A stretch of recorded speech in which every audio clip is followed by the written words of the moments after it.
যারা বিদেশে আসবেন তারা দয়া করে আমার কথাগুলো শুনে দেবেন। সকাল 7টা থেকে বিকাল 2টা, 2টার পরে আবার 7টা থেকে আবার 11টা, রাইট 11টা। মানে কোনো ঘোরাফেরার কোনো টাইমই নেই আর কি।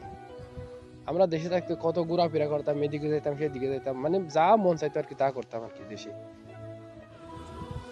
এখন ভাই 1 মিনিটও ঘোরাফেরার কোনো টাইম নাই বিদেশে আর কি। যখন কাজ না থাকবে তখন হয়তো একটু ঘোরাফেরার টাইম পাইবা আর কি, এরকম ভাই।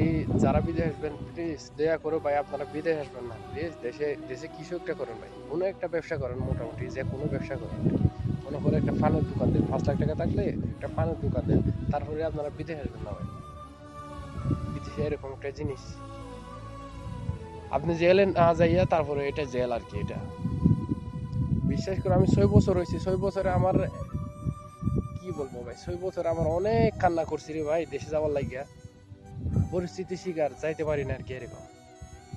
আপনারা প্লিজ ভাই দয়া করে বিদেশে আসবেন না। বিদেশে আসার টাকাগুলো নিয়ে দেশে কোনো একটা ব্যবসা করেন আর কি। বিদেশে আসার চেষ্টা করিয়েন না ভাই প্লিজ। অনেক কষ্টের ভাই বিদেশ, অনেক কষ্টের।